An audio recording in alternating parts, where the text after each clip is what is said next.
내년 총선을 앞두고 선거제 개편 논의를 위한 국회 정개특위가 재가동됐지만 여야는 비례대표 선출 방식을 놓고 이견을 좁히지 못하고 있습니다. 당정이 4.5% 금리 청년 청약통장 신설과 2%대 주택담보대출을 추진하기로 했습니다. 민주당은 당대표와 최고위원 선출 시 대의원 반영 비율을 축소하기로 했습니다. 2030 세계박람회 개최지 선정투표가 나흘 앞으로 다가온 가운데 국회는 초당적 의회 외교로 총력 지원 활동을 펼치고 있습니다. 여론의 심장을 저격하고 민심의 흐름을 날카롭게 꿰뚫어보는 여심저격. 북한이 9.19 군사합의를 파기하면서 앞서 우리 정부 대응에 대한 여야의 엇갈린 평가와 정쟁이 밀려 표류된 민생법안과 예산안을 처리하기 위해선 어떤 해법이 나와야 할지 자세히 짚어보겠습니다.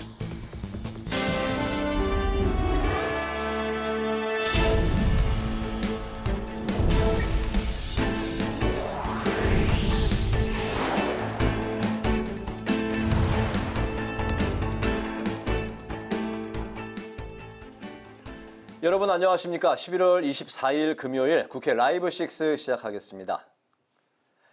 국민의힘이 청년 내 집 마련 지원을 위한 당정협의회를 열고 청년층의 자산 형성과 주거 지원 정책을 추진한다고 밝혔습니다. 민주당은 최고위원 회의에서 당대표 선거 시 대의원의 반영 비율을 축소하도록 경선 규칙을 개정하기로 했습니다. 여야 주요 소식을 한규미 기자가 보도합니다. 국민의힘이 당정협의회를 열고 청년 내 집 마련 123 주거 지원 프로그램을 추진하기로 했습니다. 34세 이하 무주택 청년이 1년만 청약통장에 가입해도 주택담보대출을 2%대 저금리에 받을 수 있게 됩니다. 청약통장 금리도 연 4.3%에서 4.5%로 높아집니다. 여당은 청년 세대가 안정적인 중산층이 될 수 있도록 지원하겠다며 전월세 관련 금융세제 지원도 강화하겠다고 밝혔습니다. 청년들에게 자산을 쌓을 수 있는 기회를 제공하고 장기 저리 대출로 내 집 마련의 부담을 낮추면서 결혼, 출산 등 생애 주기에 맞춰 혜택을 또 원희룡 국토교통부 장관은 획기적인 주거 지원 방안을 마련했다며 청년층의 전생에 걸친 주거 사다리를 구축하겠다고 말했습니다. 한편 더불어민주당은 앞으로 전당대회에 적용될 대의원과 권리당원의 표 반영 비율을 조정해 권리당원의 비중을 늘리기로 했습니다. 현행 규정으로는 권리당원 60표가 대의원 1표에 해당해 대표성이 과하다는 지적이 제기됐기 때문입니다. 또 내년 총선 후보자의 부적절한 언행에 대한 검증을 강화하고 공천심사에도 반영하기로 했습니다. 당은 공직자 윤리의식 및 국민 눈높이에 맞지 않는 막말과 설화, 부적절한 언행에 대해 검증 2단계부터 엄격하게 검증하고 이를 공천심사에 반영할 것입니다. 민주당은 오는 27일 당무위원회와 다음 달 7일 중앙위원회를 통해 최고위에서 의결된 당원 개정 사항을 확정할 예정입니다. 국회방송 한규미입니다. 내년 22대 국회의원 총선거가 5개월 앞으로 다가왔지만 총선에 적용할 선거제 개편 논의는 여전히 제자리 걸음을 하고 있습니다. 비례대표 선출 방식을 놓고 결론을 내지 못하고 있는 건데요. 김진표 의장은 여야의 조속한 합의를 촉구하고 있습니다. 강민지 기자입니다. 내년 4월 총선 예비 후보 등록이 3주도 채 남지 않았습니다. 하지만 후보들은 자신의 지역구가 어디까지인지, 자신들을 뽑는 선거룰이 어떻게 되는지조차 모릅니다. 김진표 국회의장이 이례적으로 국회 전원위원회와 500인 공론화 회의, 여야 2+2 협의체까지 중재하며 선거제 개편 독려에 나섰지만 논의는 여전히 답보 상태이기 때문입니다. 지금까지 제 역할은 이 양당을 물가까지 인도해 온 거는 제가 했는데 이제 그 물을 마시는 거는 양당이 선택해야 할 문제입니다. 본격적인 선거 준비가 시작돼야 되니까 늦어도 10월 말까지는 마무리해 주기를 지금 양당에 계속 양당 지도부에다가 요청하고 있습니다. 실제 4개월 만에 가동된 지난 21일 정개특위에서 선거제 개편 논의가 평행선을 달린 데 이어 오늘 열린 정개특위 역시 안건 상정조차 되지 않았습니다. 여야가 현행 소선거구제의 3개 권역별 비례대표 선출행 공감대를 모은 가운데 문제는 비례대표제 정수와 선출 방식입니다. 국민의힘은 비례대표 의원 정수를 47명으로 유지하고 이전 총선에 적용했던 병립형으로 돌아가는 안을 이미 당론으로 채택한 반면 우리는 병립형을 해야 된다고 생각하고 있고 지난번부터 우리는 이런 연동형이 우리 정치 현실에 맞지 않다고 생각해 왔습니다. 연동형 결과를 해서 지금 지난번에 민주당 스스로가 연동형으로 정의당이랑 합의하고 우리 당은 배제한 채 밀어붙였다가 스스로가 위성정당을 만들지 않았습니까? 민주당은 당론 채택에 신중한 모습입니다. 비례대표 유연수를 60명으로 확대하고 현 연동형 비례대표제를 유지해야 한다는 게 기본 입장이지만 일각에선 병립형 회귀 등 현실론이 제기되고 있어서입니다. 당 지도부 입장에서는 현행 선거법이 그대로 진행이 된다면 또다시 위성정당 논란이 불거질 수밖에 없는 상황이기 때문에 합의를 해야 된다면 이게 병립형에 대해서 고민을 안 할 수가 없는 입장이잖아요. 위성정당 방지법의 당론 채택 목소리도 당내에서 커지는 가운데 민주당은 29일 의원총회에서 논의를 거친 뒤 여야 협상에 나선다는 계획입니다. 김 의장도 선거제 개편 첫 단초인 지역구와 비례대표 유연수라도 합의해달라며 이번 달 30일까지를 협상 시한으로 제시한 상태. 하지만 예산안과 이동관 방통위원장 탄핵안, 그리고 쌍특검 등 다른 전국 현안을 놓고 신경전이 팽팽한 터라 4년 전처럼 선거 직전 선거구가 획정될 수 있다는 우려가 나오고 있습니다. 국회 방송 강민지입니다. 본회의 개의 일정을 두고 여야의 입장차가 더 커지며 접점을 찾지 못하고 있습니다. 여당은 내년도 예산안 합의가 되어야 본회의를 열 수 있다는 입장을 확고히 했고 야당은 김진표 의장이 오는 30일 본회의를 열겠다 약속했다고 강조했습니다. 보도에 남수지 기자입니다. 여야가 다음 본회의 일정을 두고 평행선을 달리고 있습니다. 앞서 지난 22일 여야 대치로 국회 법사위가 파행됐고 그 여파로 지난 23일로 예정됐던 본회의도 무산됐습니다.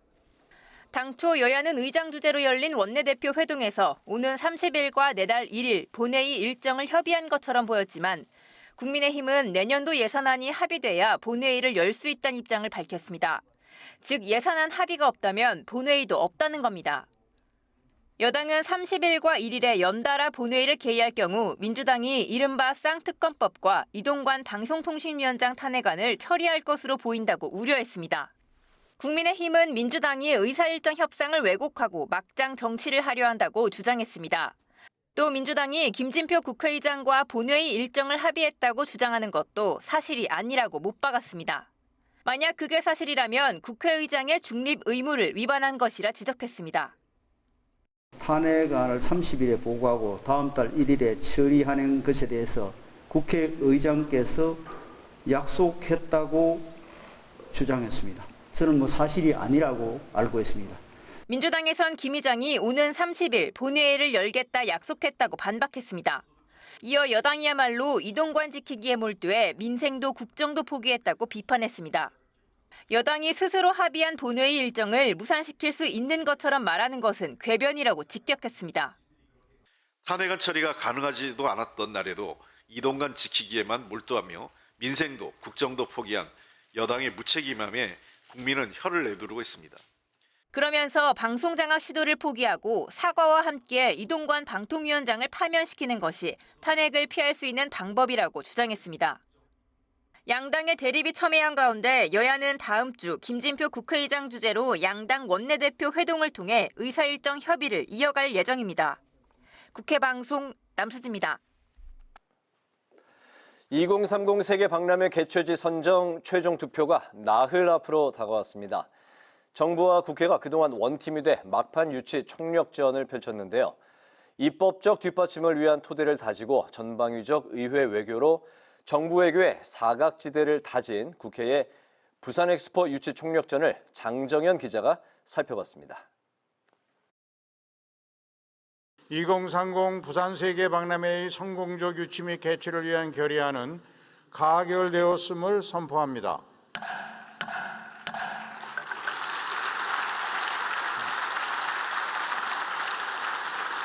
올 4월 2030 부산 엑스포 유치 총력 지원을 담은 결의안을 초당적으로 채택한 국회. 부산 현지 상황을 살피고 국회를 방문한 국제박람회 기구 실사단에게 직접 결의안을 전달하며 엑스포 유치에 전력을 쏟았습니다. 앞서 지난 2021년 12월 마지막 날에는 국회 차원의 특위 구성의 건을 본회의에서 통과시키고 22년 2월 첫 회의를 시작으로 부산 엑스포 유치를 위한 입법적 토대를 다졌습니다. 전 국민적 성원과 범국가적인 역량을 결집하여 코리아 원팀으로서의 총력을 다한다면 2030 세계 박람회의 부산 유치에 성공할 수 있을 것입니다. 사우디아라비아 리야드와 이탈리아 로마 등 2030 엑스포 유치 경쟁국과 대한민국 부산의 차별화된 장점은 바로 코리아 원팀이라는 것. 저희들은 정부뿐만 아니라 재계 또 민간인 또 교민들까지 또 예술계의 BTS부터 여러 사람들이 전부 다 혼연일체가 돼서 뛰었죠. 그래서 한쪽만 뛰는 것보다 다양한 분야에서 뛰면 효과가 더 나거든요. 국회 차원에서 유치 지원 입법 활동 등을 펼친 국회 부산 엑스포 유치 지원 특위 소속 여야 의원들은 다음 주 28일 결선 투표를 위해 프랑스 파리 현지에서 마지막까지 의회 외교를 이어갈 계획입니다. 21대 국회 후반기 국회의장 취임 후 장장 24만 킬로미터를 오가며 75개 국가 700명 이상의 국가 지도자들을 만나 부산 엑스포 유치 홍보에 적극 매진해온 김진표 의장도 결과를 기다리고 있습니다. 2030년 부산 엑스포는 대한민국의 경제발전 경험을 아프리카 파트너들에게 공유하고 호혜적이고 지속가능한 경제협력을 강화하는 결정적인 계기가 될 것입니다. 대한민국은 아프리카 친구들을 믿습니다.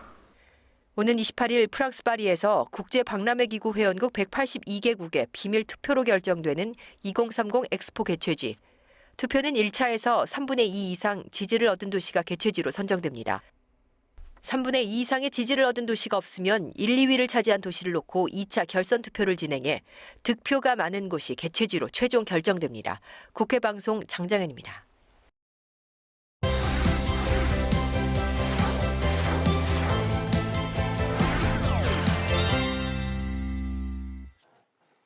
네, 한 주간에 있었던 정치권 이슈를 콕콕 집어서 정리해 드리는 순서 주간 이슈픽 코너입니다. 여러분의 시사 지수를 높여드릴 김지수 아나운서 나와 있습니다. 어서 오십시오. 네, 안녕하세요. 네, 바로 첫 번째 이슈픽부터 살펴볼까요?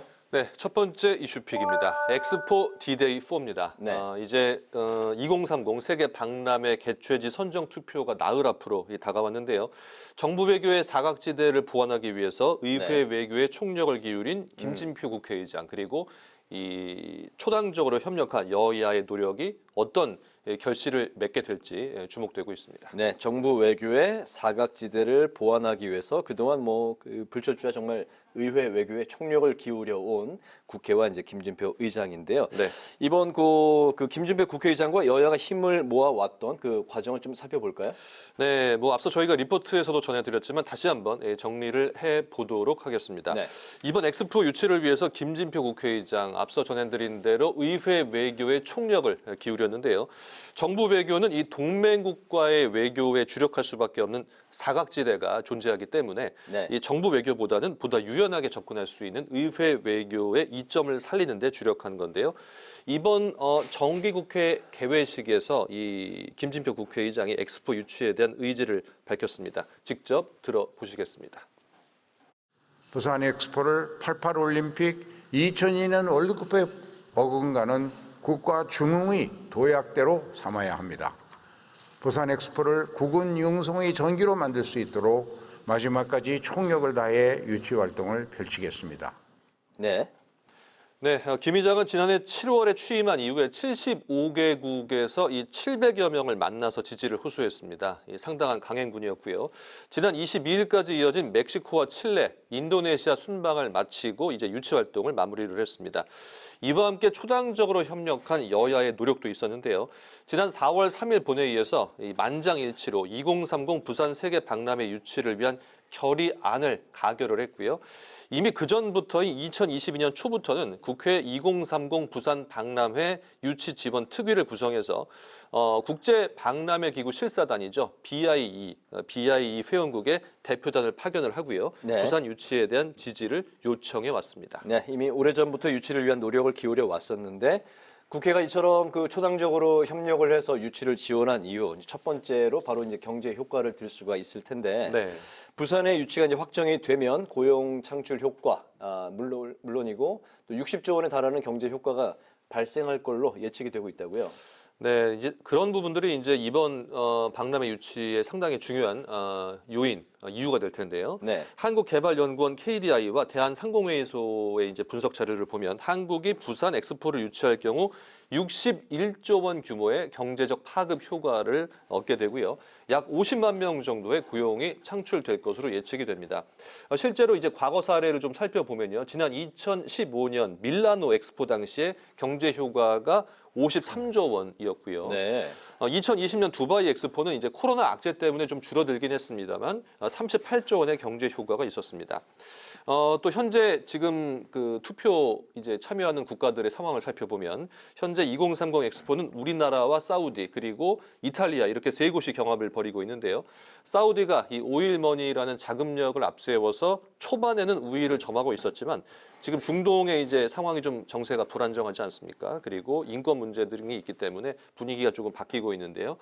1차 투표에서 3분의 2 이상 1위가 득표를 하지 못하면 3위는 이제 빠지게 되고요. 1등과 2등이 다시 결선 투표를 가게 되는데요. 사우디가 3분의 2 이상 득표하지 못해서 2차 결선 투표를 가게 되고 우리가 이때 이제 이탈리아의 지지표를 대거 흡수할 네. 수가 있다면 막판 대역전이 가능하지 않겠냐 이런 네. 분석들이 나오고 있습니다. 현재 예측으로는 2차 이제 결선까지 갈 걸로 그렇게 예상들을 하고 있는데 29일 새벽 1시 우리 한국 시간입니다. 요 시간쯤 되면 투표에 어느 정도 윤곽이 드러날 걸로 현재 예상이 되고 있다고 합니다. 어쨌든 네. 유치에 총력전을 기울이고 있는 만큼 꼭 우리나라가 유치를 했으면 좋겠네요. 기왕이면 저희가 3분의 2 이상 득표를 해서 1위로 한 번에 통과를 하면 더 좋을 것 같은데 1차로 네. 알겠습니다. 한번 기대해 다 같이 보겠습니다. 기원을 한번 해보도록 하고요. 두 번째 이슈픽 살펴볼까요? 네, 두 번째 이슈픽 보시겠습니다. 이 전산망 불완전 복구입니다. 네.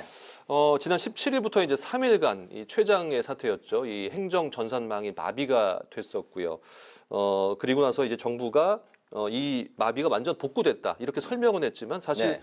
그 이후에도 이 전산망 마비가 연이어 이제 발생하면서 아직은 불완전 복구 아니냐 이런 비판들이 나오고 있는 상황입니다. 네, 이게 연이어서 이제 발생을 하고 있는데 행정망 전산 마비 사태. 국회에서도 이와 관련한 현안 질의가 있었고 여야 모두 이제 한 목소리로 질타를 했어요. 네, 어제 진행된 이 행안위 현안 질의에서 여야 모두 비판을 이어갔는데요. 여당은 디지털 정부의 체면을 구겼다. 야당은 대통령이 사과를 해야 한다고 촉구를 했습니다. 김용판 국민의힘 의원 세계 최고 수준의 디지털 정부라는 자긍심에 조금은 손상된 것이 사실이다. 체면을 많이 구겼다고 비판을 했고요. 강병원 민주당 의원 이 카카오 먹통 사태 때보다 더 심각했는데 윤석열 대통령의 사과는 없었다. 그리고 용해인 기본소득당 의원도 이 대통령실에서 카카오 문책할 때만큼 이번에도 같은 기준으로 문책을 해야 한다고 주장을 했습니다. 한편 어제 질의에서 고기동 행안부 차관은 불편을 겪은 국민들께 송구하다며 재발 방지책을 마련하는데 최선을 다하겠다는 입장을 밝혔습니다. 네, 근데 이번에 그 마비 사태가 지금 그걸로 이제 끝난 게 아니고 네. 어제와 그제도 전산망 마비 사태가 있었고 더 문제는 현재까지도 이 사태의 정확한 원인을 파악이 아직 안 되고 있다고요. 그렇습니다. 그래서 이제 국민들이 좀 불안한 부분인데요. 일단 그제 오전에 주민등록 시스템이 20분 정도 이제 마비가 됐었습니다. 그래서 네. 일선 공무원들이 접속이 안 돼서 이제 민원을 처리할 수가 없었고요. 어제는 조달청의 나라장터를 포함한 전산망에 불통이 됐고 오늘도 또 있었습니다. 오늘은 모바일 신분증 안내 웹사이트와 앱 모두 이 접속 오류가 발생을 했는데요. 일단 지난번 17일부터 이어졌던 3일간 이어졌던 전산망 사태는 네트워크 장비인 L4 스위치, 이 L4 스위치에 오류가 생겨서 문제가 생긴 것으로 파악이 되고 있는데요. 다만 이 장비에서 어떤 부분이 실제로 문제가 있었는지는 조사 중입니다. 그런데 이 L4 스위치가 아직은 수만 대의 서버에 5,000개 정도가 남아 있어서 네. 점검하고 앞으로 교체하는 데만 1년 이상 걸릴 거라는 보도가 나오고 있는데요. 이처럼 장비 자체의 문제는 물론 디지털 재난에 대응하는 매뉴얼 자체가 좀 제대로 마련돼 있지 않은 것 아니냐 이런 비판들이 제기되고 있습니다. 네, 디지털 사회에서 아주 가장 중요한 부분이라고도 볼 수가 있는데 빨리 네. 수습이 돼야 되겠습니다. 세 번째 이슈픽은 어떤 걸까요? 네, 세 번째 준비된 이슈픽입니다. 횡재세 도입 논란입니다. 네. 민주당이 이 고금리로 수익을 본 금융권에게 이제 횡재세를 부과하겠다는 방침을 밝히고 지난주에 실제로 법안까지 발의를 했습니다. 네. 이에 대해 국민의힘은 횡재세 자체는 반대하지만 역시 이제 은행의 과도한 초과 수익에 대해서는 대책이 필요하다 이런 인식을 같이 하고 있는 상황입니다. 네. 말씀하신 대로 여야가 이제 횡재세에 대해서는 다른 목소리를 내고 있는데 은행들이 과도하게 이제 초과 수익을 냈다. 여기는 이제 문제의식을 같이 하고 있는 거죠? 그렇습니다. 횡재세가 나온 배경부터 보면요. 요즘 금리가 많이 오르지 않았습니까? 한국은행의 기준금리가 오르면서 은행들도 고금리로 이제 이어가고 있는데요. 이렇게 되자 은행권이 막대한 이자 수익을 거두게 됐습니다. 이러자 최근 윤석열 대통령이 은행의 독과점 행태를 방치할 수 없다. 소상공인이 은행의 종 노릇을 하고 있다는 표현까지 쓰면서 비판을 했는데요. 민주당이 그래서 대책으로 횡재세 법안을 발의했고 국민의힘은 횡재세에는 반대하지만 시장 원리에 맞는 대책을 마련하겠다 이렇게 밝힌 상황입니다. 네, 그 민주당이 발의한 횡재세가 이제 어떤 법안인지 또 국민의힘이 반대하는 근거, 이유는 무엇인지 좀 정리해 볼까요? 네, 금융소비자보호법 개정안 이것이 바로 횡재세 법안인데요. 금융회사가 직전 5년간의 평균 대비 120%를 초과하는 순이자 수익을 얻었을 경우에 그때 이 초과 이익의 40%를 넘지 않은 범위 내에서 상생 금융기여금을 내도록 하는 내용이 핵심입니다. 민주당 이재명 대표 횡재세는 다른 나라도 다 도입한 제도라며 고금리로 고통받는 국민들의 어려움을 덜기 위해서 필요하다고 밝혔고요. 여당을 향해서 횡재세 도입에 신속히 나서주길 바란다고 촉구했습니다. 하지만 여당은 횡재세보다는 시장 원리에 맞는 대책이 필요하다는 입장인데요. 국민의힘 윤재욱 원내대표, 이 횡재라는 것을 어떻게 규정할 것이냐, 정의할 것이냐를 놓고 법적 논란이 있을 수 있다. 그리고 법인세를 내는데 다시 또 여기에 세금을 물리면 이중과세 문제가 제기될 수 있다고 주장을 했고요. 수익이 클 때 세금을 물린다면 그렇다면 손해가 클 때는 보존을 해줘야 하는 논리도 가능하다며 조세 형평성 문제도 제기를 했습니다. 한편 금융당국은 이 금융산업의 근간을 흔들 수 있다며 횡재세 도입에 반대 입장을 보이고 있는데요. 은행권은 자영업자와 이 소상공인의 이자 부담을 덜어주기 위해서 향후 발생할 이자의 일부를 경감해 주는 방안을 추진하고 있습니다. 이에 따라서 은행권이 과연 이 고금리로 얻게 된 과도한 이자 수익을 횡재세로 내게 될지 아니면 자발적으로 객출하게 될지는 좀 더 상황을 지켜봐야 될 것 같습니다. 어떤 식으로든 어쨌든 은행도 이 사회에 이제 좀 기여하는 방식으로 좀 내야 되는 그런 방식으로 좀 방안이 나와야 되겠네요. 네, 초과 수익을 좀 환원할 수 있는 그런 방안이 나와야 될 것 같습니다. 알겠습니다. 오늘 주간 이슈픽은 여기까지 듣겠습니다. 김지수 아나운서와 함께했습니다. 수고 많았습니다. 네, 고맙습니다.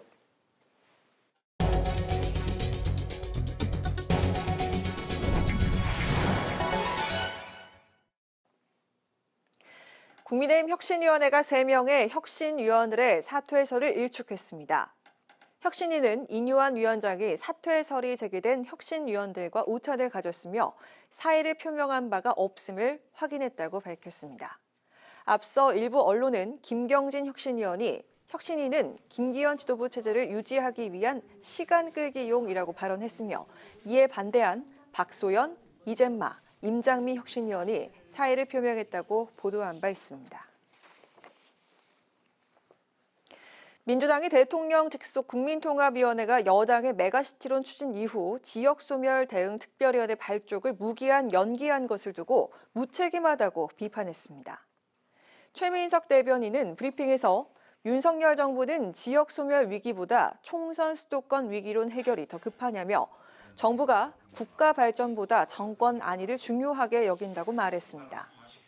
이어 소멸 위기 지역이 절반이 넘는데도 총선에 급급해 포퓰리즘에 매달리는 나쁜 정권이라고 비난했습니다.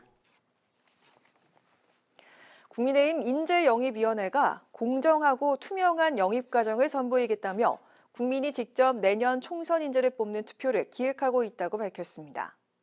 인재영입위는 약자, 미래, 변화를 주제로 다음 달 초 9명에서 15명 정도 1차 영입 인재를 추리는 등 내년 1월 중하순까지 주재 그룹별 인재를 발표할 계획입니다. 인재 영입인은 홈페이지 등을 통해서 지원한 국민 인재들 가운데 영입 대상을 국민들이 직접 뽑는 공개 로드쇼도 열 계획입니다. 민주당 전국여성위원회가 여성폭력 예방을 위한 예산 보건과 성평등 인식 개선을 위해 노력하겠다고 밝혔습니다. 여성위는 여성이 성범죄 표적이 되고 정치권에서도 여성에 대한 차별과 폭력이 일어나고 있지만 개선은 더디다며 이같이 강조했습니다. 아울러 정부가 삭감한 여성폭력 예방과 피해자 지원 예산을 다시 편성할 것을 요구하고 위안부 피해자 문제에 대해서도 정부는 굴욕적 한일 합의를 내세울 게 아니라 일본 정부의 책임을 촉구하라고 주장했습니다.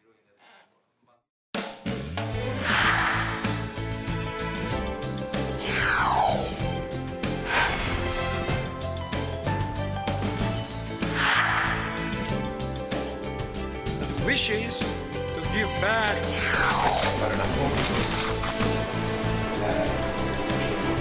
적으로 생각하는 그런 쟁점을 저희 부산 엑스포 유치를 위한다든지 이거는 여야가 따로 없습니다. 의원들과 함께 여러 가지 외교 활동, 핵심적인 의제로 부산 엑스포를 돕는 활동을 하겠습니다.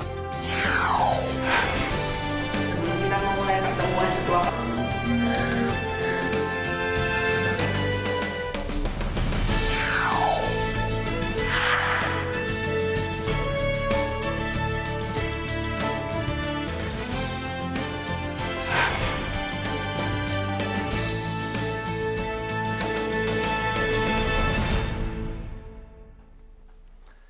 네, 2030 세계 박람회 개최지 선정이 나흘 앞으로 다가온 가운데 부산이 막바지 유치전에 총력을 쏟고 있습니다. 기호 1번인 한국의 부산, 2번인 이탈리아 로마, 3번인 사우디아라비아 리야드까지 3개의 도시가 경쟁 중인데요.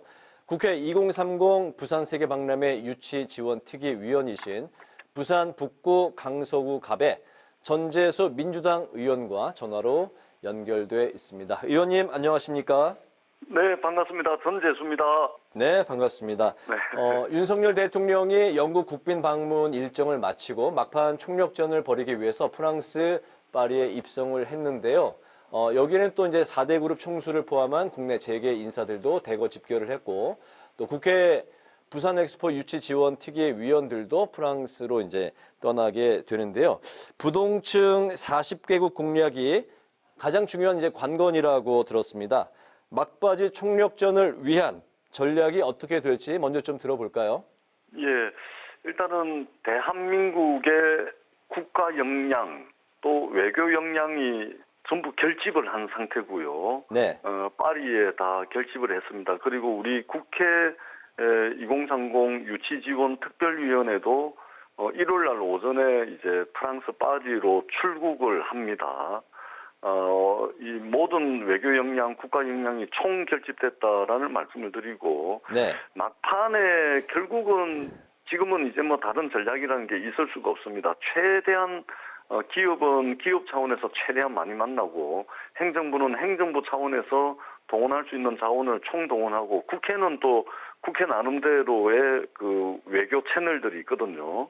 그렇게 해서 최대한 많이 만나가지고 대한민국 부산이 왜 돼야 되는지를 BIE 회원국들에게 호소하는 이것이 이제 남아있고, 특별히 중요한 것은 당일날 프랑스 시간으로 28일 날 현장에서 투표가 이루어지게 될 텐데 그 전에 이루어지게 되는 PPT, 이 현장 분위기가 굉장히 중요하거든요. 네. 그래서 현장 분위기를 압도하기 위해서 마지막 PPT도 좀 잘 좀 준비를 해야 되겠다라는 말씀을 드리겠습니다. 네, 막판 PPT를 잘 해서 정말 뭐 유치에 성공을 했으면 좋겠는데요.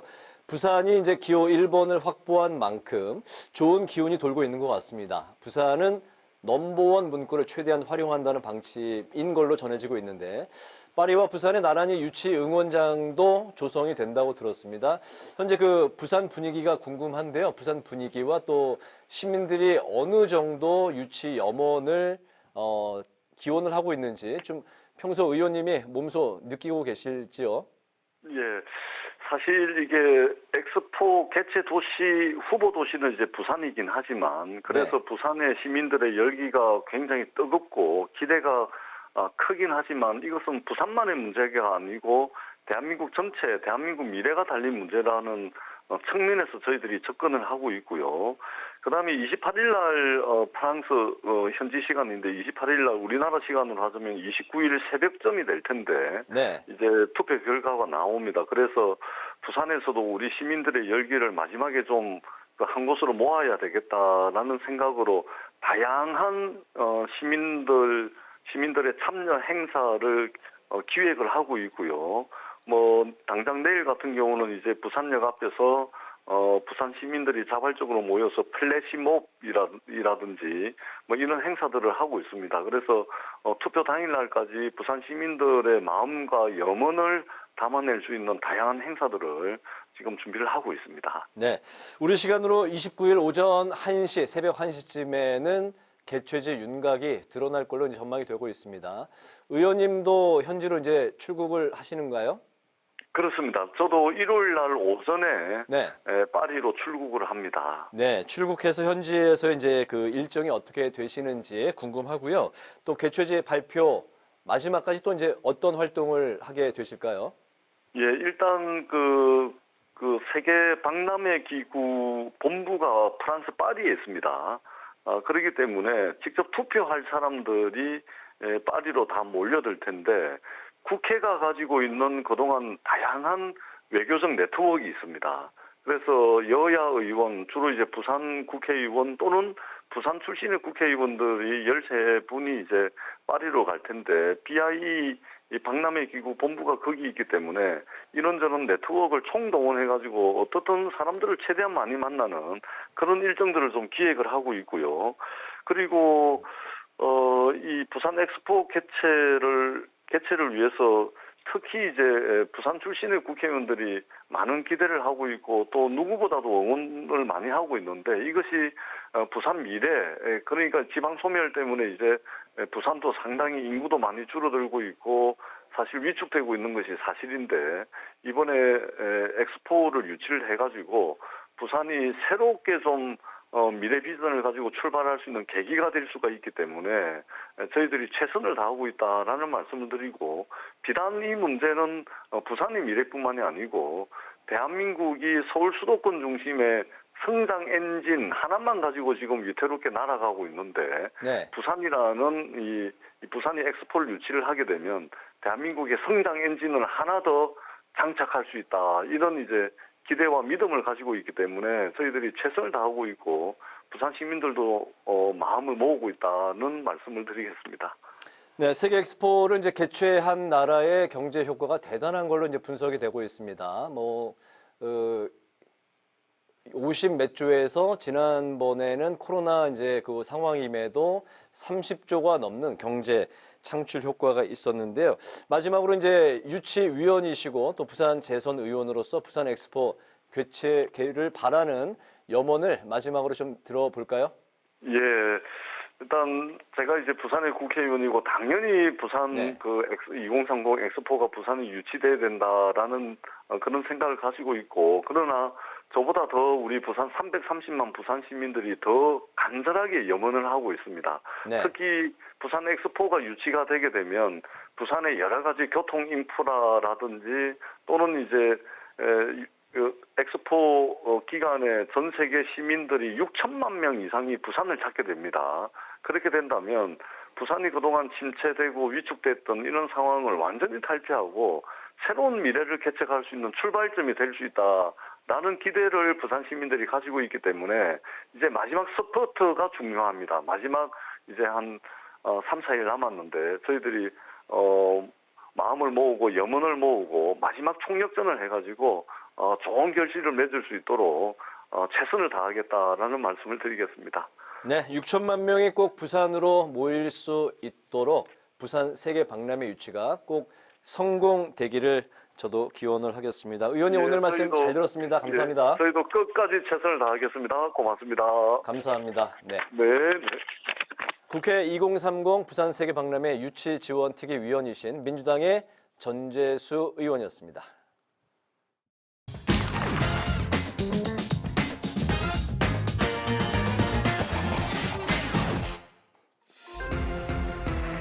신동진의 정치노트, 오늘의 키워드는 쌍특검입니다.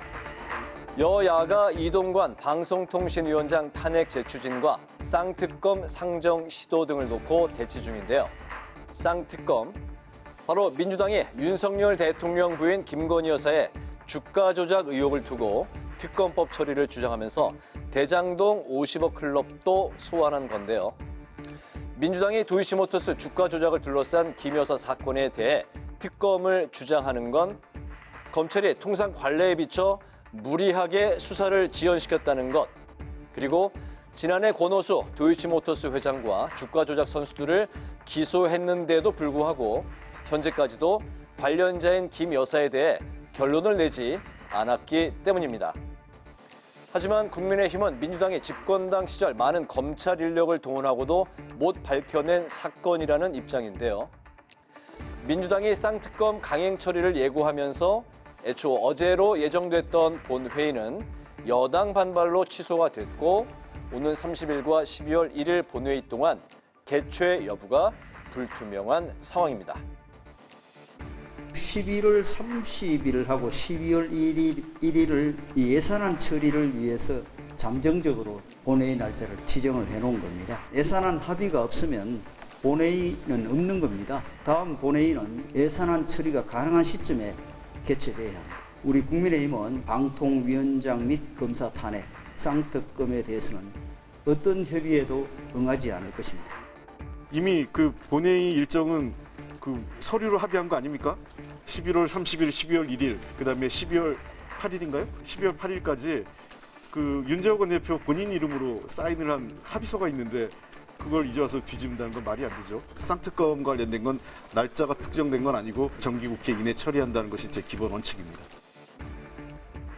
민주당과 정의당은 지난 4월 쌍특검을 신속 처리한 건, 즉 패스트트랙으로 지정했고 지난 10월 24일 국회 본회의에 자동 부의된 상태인데요. 60일이 되는 다음 달 22일까지 상정되지 않으면 그 후 열리는 첫 본회의에 자동 상정되게 됩니다.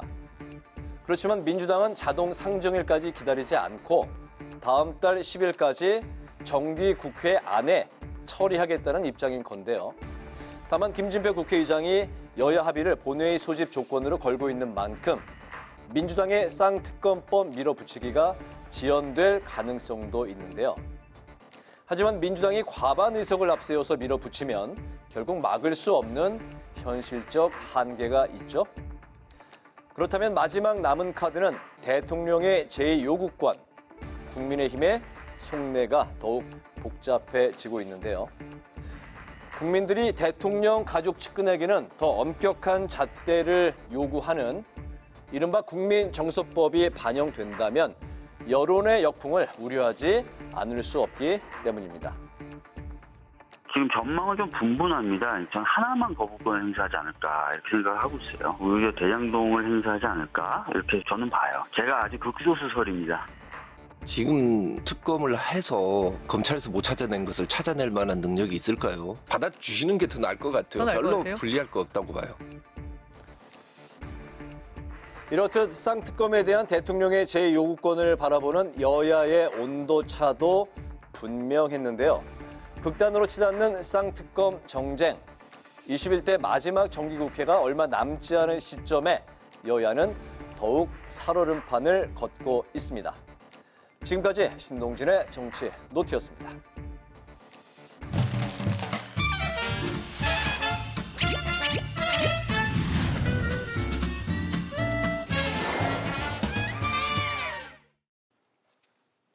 정치권 이슈와 정책 분석을 통해 여론의 심장을 저격하고 민심의 흐름을 날카롭게 꿰뚫어 보겠습니다. 여심저격 최수지 국민의힘 서울시 의원, 안규령 민주당 상근부 대변인 나오셨습니다. 어서 오세요. 안녕하세요. 네, 날씨가 정말 많이 추워졌습니다. 두 분 건강은 좀 괜찮으신가요? 예, 괜찮습니다. 네, 오늘 열심히 싸워야 하니까 목 관리 평소에 잘 해주시기 바라겠습니다. 자, 여야 전국에도 한파가 찾아왔고 남북 관계도 얼어붙은 것 같습니다. 그래서 오늘 첫 번째로 다뤄볼 주제 주제는 9.19 합의 파기 공방인데요. 어제 그 북한이 우리 정부의 효력 정지를 문제 삼아서 9.19 군사 합의를 파기하고 추가 도발을 예고했습니다. 이에 대해서 우리 정부는 도발 시에 강력하게 응징하겠다고 경고를 했고요. 민주당은 우리 정부가 빌미를 제공했다면서 강대강 정책을 비판했습니다. 자, 이번 사태 어떻게 보셨는지 먼저 안 대변인부터 들어볼까요?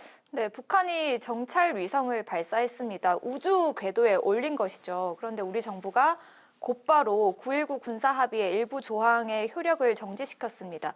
군사 분계선 상공에서의 비행을 금지하는 조항인데 그러면 북한이 당연히 반발을 할 수밖에 없죠.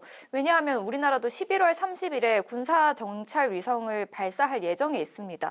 우리는 되고 너네는 안 된다라고 하면서 9.19 군사 합의의 효력을 정지시키면 어느 나라가 가만히 있겠습니까? 당연히 북한이 가만히 있을 리가 없고 9.19 합의의 파기 수순으로 간다 이렇게까지 나올 수밖에 없는 거죠. 그러니까 우리나라가 이렇게 조치를 취한 것은 좀 명분이 필요한 게 아니었나 싶어요. 사실 이번에 효력을 정지시킨 조항 같은 경우에는 말씀드린 대로 군사분계선 상공에서의 그 비행을 금지시키는 것입니다. 네. 그렇기 때문에 근거리 감시 정찰이 좀 금지되어 왔거든요. 북한의 감시 정찰 능력은 우리나라에 비해서 현저히 떨어져 있습니다. 근거리에서만 가능하다라는 평가가 나오고요. 그에 반해서 우리나라는 한미 동맹 같은 경우에는 원거리, 고고도에서도 가능합니다. 그렇기 네. 때문에 이 1조 3항 조항이 북한에 더 불리하다라는 평가가 지배적이었습니다. 그런데 이걸 정지시킬 이유가 없죠. 그렇기 때문에 우리나라가 왜 이렇게 했을까 두 가지 정도라고 짐작이 되는데 하나는 어쨌든 문재인 정부에서 시작된 합의이지 않습니까? 그렇죠. 윤석열 정부가 전임 정부 지우기에는 아주 혈안이 되어 있기 때문에 지난 정부에서 합의된 내용을 파기시키고 싶었던 것이 아닌가라는 생각이 들고 또 두 번째는 총선이 얼마 남지 않았습니다. 그렇기 때문에 불필요한 남북 관계의 긴장을 조성시키기 위한 의도가 아니었나 그렇게 의심되는 상황입니다. 네, 두 가지 상황에 대한 의심을 하셨는데 자, 일단 신원식 장관은 북한이 군사합의 효력정지 빌미로 도발하면 강력하게 응징을 하겠다 이렇게 얘기를 했고 또 매일 그 합의를 3번에서 4번 정도 위반을 한 상태였다 이렇게 얘기를 했습니다. 자, 들어볼까요? 네, 앵커께서도 말씀을 해주셨지만 사실 이 군사 합의 같은 경우는 5년 전에 생겼습니다. 그리고 5년 동안 3,000번이 넘는 이 합의 위반 사항이 있었다고 하잖아요. 그래서 저는 오히려 북한이 지금 좀 전형적으로 적반하장으로 나오고 사실은 이거를 조금 미리 준비한 듯한 모습까지 보였던 게 아닌가라고 비판을 하고 싶은데요. 실제로 그 국가안보전략연구원에서 2022년도에 연구한 결과를 보면은 이미 북한이 7차 핵실험을 한 이후에 이 9.19 군사 합의를 선제적으로 파기할 수도 있다 이런 분석까지 나왔었습니다. 그래서 좀 민주당에서는 사실 이거에 대해서 비판을 좀 강하게 하고 있는데 민주당이 비판은 하지 말았으면 좋겠다라는 생각이 가장 먼저 들었어요.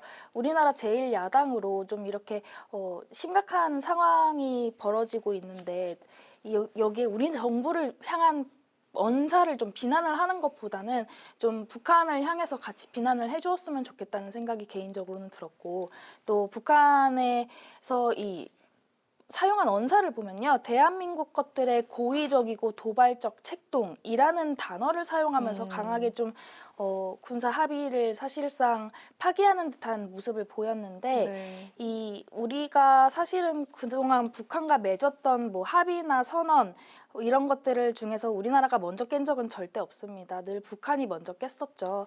그리고 92년도에 한반도 비핵화 선언도 마찬가지고 정치 군사의 모든 합의사항 전면 무효화할 때도 그랬고 또 불가침 협의 같은 경우도 깰 때 조평통이 마찬가지로 북한에서 먼저 깼습니다.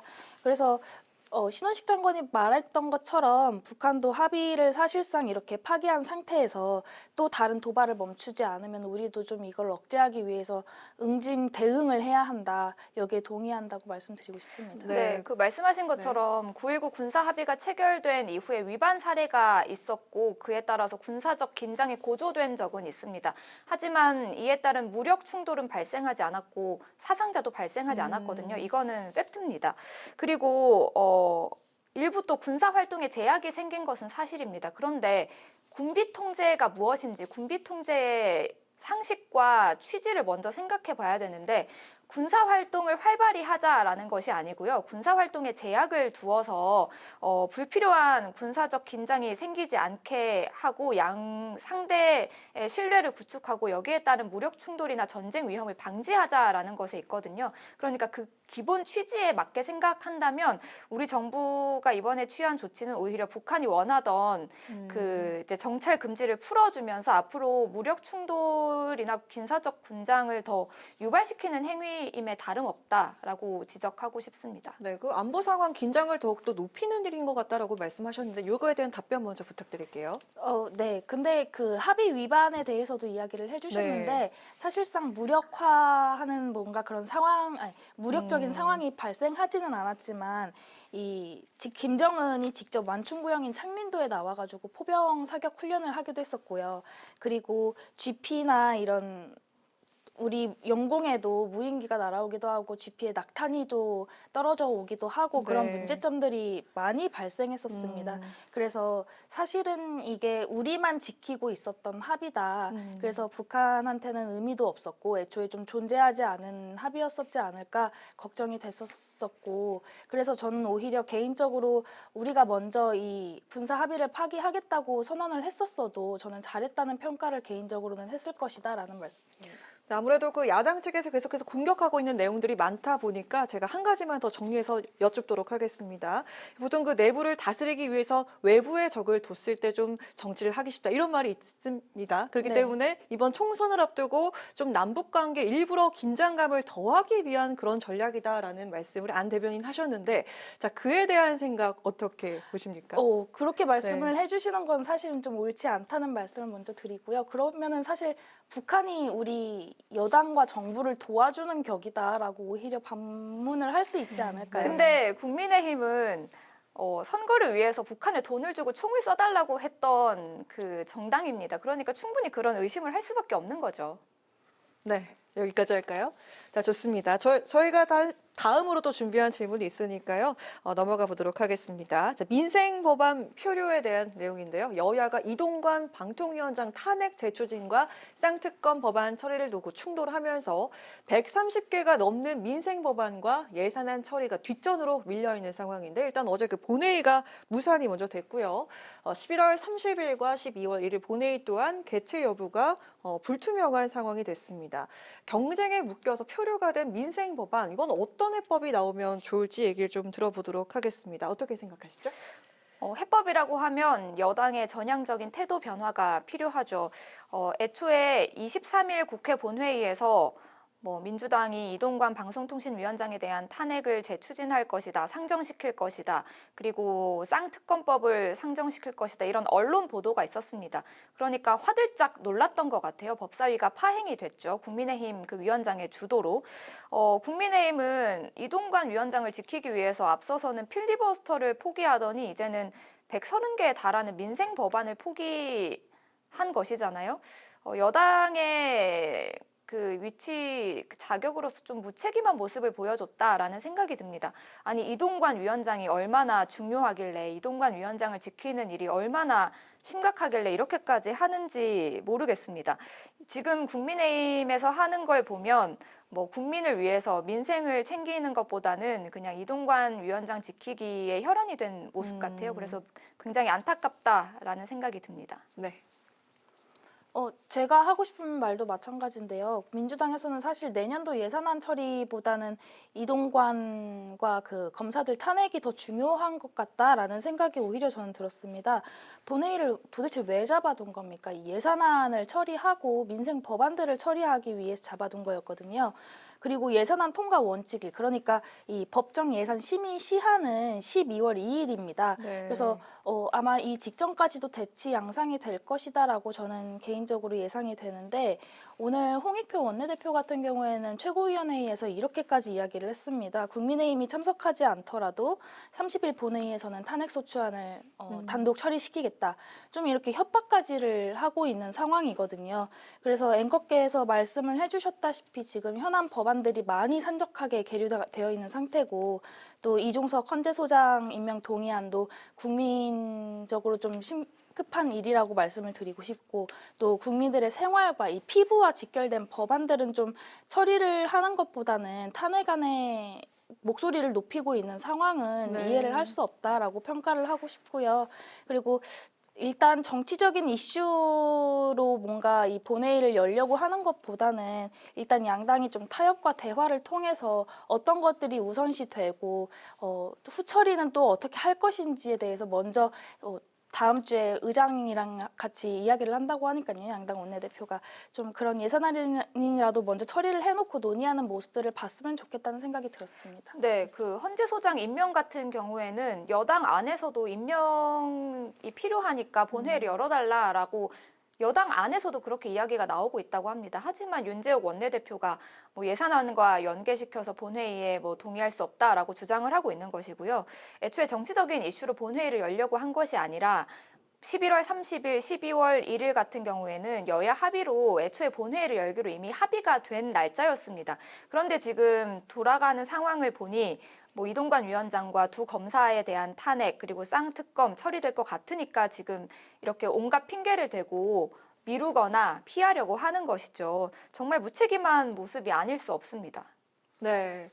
자, 다음 이야기로 넘어가 보도록 할 텐데요. 자, 국민의힘 내부 사정입니다. 국민의힘 혁신위원회가 당 핵심 인사들의 총선 불출마와 험지 출마 권고에 대해서 호응이 없자 일주일을 기다리겠다 이렇게 최후 통첩을 보냈는데 자, 이런 가운데 혁신위 내부에서는 또 이런 얘기가 나왔습니다. 김기현 지도부 체제 유지를 위한 시간 끌기용이다. 혁신위가 바로 시간 끌기용이다. 이렇게 얘기를 했는데요. 이 공개된 발언 때문에 지도부와 혁신이 거취에 관심이 모아지고 있는 그런 상황입니다. 자, 최 의원은 앞으로의 이 상황을 좀 어떻게 보시는지 궁금한데요. 네, 일단 사퇴설이 좀 돌았습니다. 근데 오늘 국민의힘에서는 이 사퇴는 없었다라고 이 소문을 일축시켰고요. 그리고 혁신위 같은 경우에는 지난주에도 이 자리에서 말씀드렸지만 현 지도부와 혁신위가 갈등을 가지는 것은 혁신위가 일을 잘하고 있다라는 평가거든요. 일을 잘하고 있다. 네네. 네. 그래서 원래 이렇게 좀 갈등이 생겨야 혁신위가 좀 제 역할을 하고 있는 것이라고 저는 보고 있고 표면적으로 일단 지난주에 만나가지고 좀 닫아놓은 것 같았으나 사실 혁신위에서 지금 내고 있는 안들이 조금 최고위에서 받아들여지지 않고 있기 때문에 좀 논란이 되고 있는 것 이 같습니다. 사퇴설은 어떻게 나온 건가요? 사퇴설이 사실 혁신위원회에서 1호 혁신안을 냈었는데 그것은 좀 빠른 시간 안에 최고위원회에서 받아줬습니다. 근데 지금 2호에서 5호까지 나오고 있는 동안 이것들은 좀 처리가 되지 않고 혁신위와 좀 갈등이 계속되고 있는 양상이니까 좀 그런 이야기가 나왔던 것 같은데 사실은 아니다라는 말씀을 먼저 드리고 그리고 좀 그 사이에 있었던 2호, 이 불출마와 험지 출마 관련한 것 때문에 갈등이 번지고 있는 것처럼 보인 것 같습니다. 근데 오늘 그 김경신 혁신위 대변인도 좀 시간 끌기용이다 이렇게 네네. 이야기를 하셨는데 출범한 지 벌써 한 달이 되었습니다. 벌써 한 달인가요? 네네. 그래서 총선 준비를 이제는 좀 국민의힘도 해야 할 때고 그렇게 하기 위해서는 지도부에서도 얼른 의사 결정을 해서 어떤 혁신안이 받아들여질 것이고 어떤 것은 안 되는지 좀 의견이라도 정리를 하던가 아니면 얼른 최고위원회에서 이런 것들을 논의하는 모습을 좀 보여줬으면 좋겠다라는 생각이 들었습니다. 네, 당 바깥에서의 시선도 짤막하게 들어볼까요? 네, 제가 길게 이야기할 건 그쵸? 아니고요. 네. 뭐 혁신위원들의 사퇴가 있었든 없었든 어쨌든 내부에서 혁신위는 김기현 지도부 체제 유지를 위한 시간 끌기용이라는 발언이 나왔다라는 거 아니겠습니까? 그러니까 뭐 혁신위와 김기현 지도부가 운명 공동체 아닌가? 사실 혁신위 같은 경우에는 용산의 하청이라는 이야기가 있었습니다. 그리고 김기현 지도부 같은 경우에는 용산의 여의도 출장소라는 비판을 받았죠. 결국은 윤석열 대통령이 본인의 참모들 그리고 검사 출신들에게 공천길을 열어주기 위한 그 가짜 혁신으로 시간 끌기를 하는 것에 불과했다. 그리고 국민의힘이 어쩌다가 이런 정당이 되었나라는 좀 우려가 들고 개인적으로는 국민의힘이 총선에서 정말 국민들의 선택을 받기 위해서는 그리고 민주당과 더불어 이제 그 건강한 경쟁 관계를 유지하기 위해서는 빨리 용산과 소위 말하는 손절을 해야 하지 않나라는 생각이 듭니다. 네, 저희 마지막 질문 하나 남아있는데 길지 않게 들어보도록 하겠습니다. 보통 그 선거를 앞두고 각 당은 이른바 그 입단속에 나서게 되는데 여야가 지금 막말 논란에 휩싸였습니다.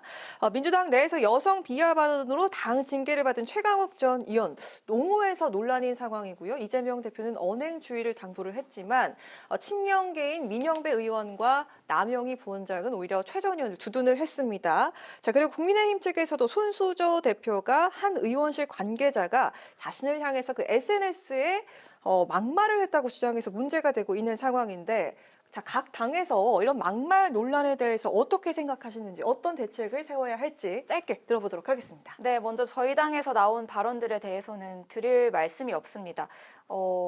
그 발언을 한 당사자가 개인은 뭐 아무리 억울하다고 하더라도 정치인은 결국 정치를 말과 글로 하는 거 아니겠습니까? 뭐 본인의 의도가 어떻게 됐든 개인적으로 억울한 측면이 있더라도 결국은 국민들의 마음을 어지럽게 하거나 불편하게 하겠다면 잘못된 것이라고 생각을 하고요.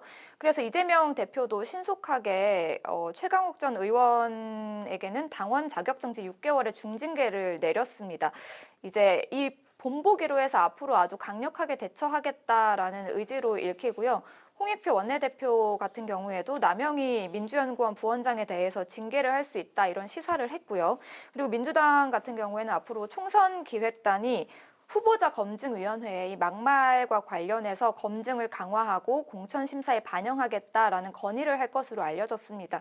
그러니까 좀 이번 일을 반면 교사 삼아서 앞으로 좀 국민들의 마음을 더 얻기 위해 노력해야 되지 않나라고 생각합니다. 네, 저희가. 네, 최강욱 전 의원 같은 경우는 이미 뭐 피선거권이 박탈당한 사람이지만은 그래도 발빠르게 민주당에서 이 6개월 동안 당원권 정지를 한 것은 참 잘했다라는 판단이 들고요. 그리고 손수조 대표한테 이 막말을 한 분 같은 경우는 아직 누군지 밝혀지진 않았습니다. 의원회관에서 일을 하는 보좌진이라는 이야기도 있고 뭐 지역 사무실에서 도움을 주시는 분이라는 이야기도 있는데 만약에 이 의원실에서 일하시는 분이 한 발언이라면 이 해당 의원도 이분에 대한 경질은 확실하게 해야 되지 않을까 생각이 해당 들었습니다. 의원에 대한 그 이름은 나왔더라고요. 네, 언급이 됐더라고요. 네, 여기까지입니까? 네. 네, 좋습니다. 자, 오늘은 두 분 이야기 여기까지 들어보고 다음 주엔 정책 토론도 함께 하도록 하겠습니다. 자, 지금까지 최수지 국민의힘 서울시 의원, 안기령 민주당 상근부 대변인과 함께한 여심 저격이었습니다. 두 분 고맙습니다. 네, 오늘 국회 라이브 6 여기까지입니다. 시청해주신 여러분 고맙습니다. 편안한 주말 보내십시오.